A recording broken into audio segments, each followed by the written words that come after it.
இந்த பீரோல திறந்தாலே துணியெல்லாம் கொட்டுதுப்பா. ஒரு ஆர்கனைசர வாங்கி இத கரெக்ட் பண்ணணும் அப்படின்னு நெனச்சிருக்கீங்களா? சாரீஸ் மட்டும் ஒரு பீரோல் ஃபுல்லா வச்சிருக்கீங்களா? எல்லாத்தையும் எப்படி அரேஞ்ச் பண்ணி டீக்ளட்டர் பண்றதுன்னு உங்களுக்கு தெரியலனா, நம்ம அன்புடன் அருவி சேனல சப்ஸ்கிரைப் பண்ணிக்கோங்க. நான் உங்களுக்கு சொல்லி தரேன். உங்க வீட்டு வார்ட்ரோப்ல இருக்க சாரீஸ தான் இன்னைக்கு டீக்ளட்டர் பண்ண போறோம். என்கிட்ட மொத்தமே இந்த ஒரு செல்ஃப்ல தாங்க சாரீஸே இருக்கு. அரேஞ்ச் பண்றதுக்கு முன்னாடி இதுல இருக்க சாரீஸ் எல்லாத்தையும் எடுத்து ஒரு டேபிள்ல தனியா நான் வச்சுட்டேன். வீடியோவை ஸ்கிப் பண்ணாம ஃபுல்லா பாருங்க. நெறைய டிப்ஸ் அண்ட் ட்ரிக்ஸ் ஷேர் பண்ணியிருக்கேன். நம்ம அடிக்கடி யூஸ் பண்ணாம இருக்கிற கிளாத்ஸ உங்க பீரோலோட டாப் ரேக்ல வச்சுக்கோங்க. நான் சாரீஸ் ரொம்ப யூஸ் பண்ண மாட்டேன். அதனால டாப் ரேக்ல தான் வச்சிருக்கேன். நீங்க ஒரு பீரோல் ஃபுல்லா சாரி வச்சிருந்தா கூட ஒரு செல்ஃபா கிளீன் பண்ணிக்கோங்க. அப்பதான் உங்களுக்கு மைண்ட் டிப்ரஷன் இல்லாம இருக்கும். அந்த ரேக்க தூசி தட்டிட்டு அதில வந்து நியூஸ் பேப்பர் விரிப்போம் இல்லையா? நியூஸ் பேப்பருக்கு பதிலா இந்த மாரி கேலண்டர் ஏதாவது இருந்ததுன்னா, அது யூஸ் பண்ணிக்கோங்க. இந்த பேப்பர் நல்லா திக்கா இருக்கும். நமக்கு ரொம்ப நாளைக்கும் வரும். அடிக்கடி மாத்த தேவையில்ல. நம்ம துணிகள எடுக்கும்போது கூட இந்த பேப்பர் வந்து கிழிஞ்சு போகாது. நல்லா ஸ்ட்ராங்கா இருக்கும். சரி வாங்கப்பா சாரீஸ் டீக்ளட்டர் பண்ணிடலாம். செல்ஃப்ல இருந்து எடுத்த சாரீஸ் எல்லாம் நான் இந்த மாரி ஒரு டேபிள்ல தான் வச்சேன். எனக்கு ஒரே ஒரு செல்ஃப் அப்படின்றனால இந்த டேபிளே எனஃபா இருந்தது. டேபிள்ல வைக்கும்போதே cotton sari, Poonam sari, art saris, silk சாரின்ட்டு எம்ப்ராய்டரி சாரி அந்த மாரி தனித்தனியா நான் பிரிச்சு வச்சுட்டேன். அப்ப அதுலேருந்து டீக்ளட்டர் பண்றதுக்கு நமக்கு ரொம்ப ஈஸியா இருக்கும் அப்படின்றனால.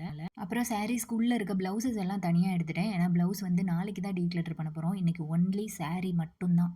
உன்கிட்ட ஒரு செல்ஃப் இருந்துச்சு. அதனால இந்த இடம் பத்திருச்சு. என்ட்ட ஒரு பீரோல் ஃபுல்லா இருக்கே! நான் என்ன பண்றது? அப்படின்னு யோசிக்கிறீங்களா? உங்ககிட்ட இருக்க ஏதாவது ஒரு 5 ஷால் எடுத்து தரையிலயோ, இல்ல பெட்லயோ தனித்தனியா விரிச்சு வச்சுக்கோங்க.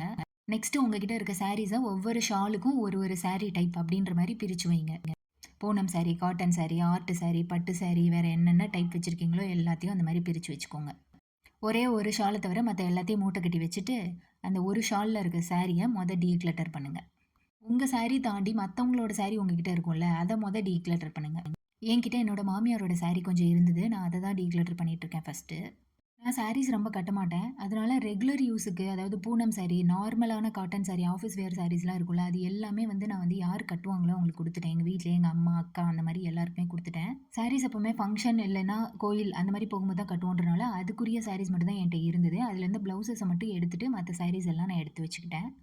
எங்க அத்தையோட சாரிக்கு ஒரு பீரோல் ஃபுல்லா 300லேருந்து 400 சாரி இருந்திருக்கும். அது எல்லாத்தையும் நான் வந்து யார் யூஸ் பண்ணுவாங்களோ அவங்களுக்கு குடுக்குறதுக்கு ரெடி ஆயிட்டேன். நெக்ஸ்ட்டு என்னோட சில்க் சாரி. சில்க் சாரி நான் ரொம்ப வாங்க மாட்டேன். இது எல்லாமே எனக்கு கல்யாணத்துக்கு வாங்கினது தான். சில்க் சாரி வந்து எப்பவுமே 6 மந்த்ஸ் ஒன்ஸ் வந்து அத மாத்தி மடிச்சு வைக்கணும். இல்லன்னா மடிப்புல வந்து கிழிஞ்சு போயிடும்னு சொல்லுவாங்க இல்லையா? இன்னைக்கு எனக்கு டீக்ளட்டர் பண்றதுக்கு நெறையா இல்ல அப்படின்றனால நான் சாரீஸுமே மாத்தி மடிச்சு வச்சுட்டுருக்கேன். எங்க அத்தையோட சாரீஸ் வந்து எல்லாம் நான் யூஸ் பண்ணிக்கலாம் அப்படின்றதுக்காக வச்சுக்க சொன்னாங்க. ஆனா, நான் வந்து ரெகுலர் யூஸ்க்கு சாரீஸ் கட்ட மாட்டேன் அப்படின்றனால, அவங்களுடைய பூனம் சாரிலாம் வச்சு ஒரு பிரயோஜனமும் கிடையாதுன்னு எனக்கு தோணுனனால, அத டீக்ளட்டர் பண்றதுக்கு நான் ரெடி ஆனேன். இப்போ என்கிட்ட அவங்களோட பட்டு சாரி ஒரு 4, 5 இருக்கு. அப்புறம் அந்த காலத்துல இந்த கட்டம் கட்டமா போட்டு அந்த மாரி சாரி இருக்கும்ல, குழந்தைங்களுக்கு ஏதாவது டான்ஸ் ஃபங்ஷன் வந்துச்சுன்னா, அந்த மாரி சாரி கேட்குறாங்க. அது தேவைப்படும் அப்படின்றனால அத எடுத்து வச்சிருக்கேன். எப்பவுமே நமக்கு தேவையான அளவு துணி மட்டும் வச்சுக்கிட்டோம் அப்படின்னா, நம்மளோட வார்ட்ரோப் எப்பவுமே வழிஞ்சு கீழ விழுகவே விழுகாது. ரொம்ப நீட்டா இருக்கும். இன்னைக்கு என்னோட சாரீஸ்லேருந்து இந்த 2 சாரி தான் நான் வந்து டீக்ளட்டர் பண்ணேன். 2 சாரியுமே கொஞ்சம் புதுசு தான்.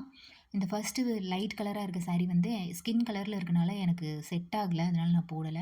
இந்த குங்கும கலர் சாரி கட்டினா நான் சூப்பரா இருப்பேன். பட் ரொம்ப டிரான்ஸ்பரண்டா இருக்குது. கட்டும்போது எனக்கு கன்வீனியன்ட்டாவே இல்ல. அதனால இத எங்க அம்மாக்கு குடுத்துடலாம் அப்படின்னு பிளான் பண்ணி, இதையுமே டீக்ளட்டர் பண்றதுக்கு எடுத்து வச்சுட்டேன்.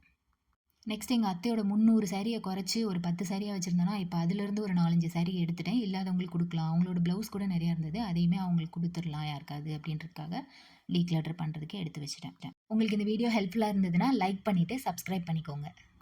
வார்ட்ரோப் டீக்ளட்டரிங்னாலே மொத்தமா எல்லாத்தையும் இழுத்து போட்டு பண்ணணும்னு அவசியம் இல்ல. நம்ம ஒரு செல்ஃபா அழகா கிளீன் பண்ணலாம்.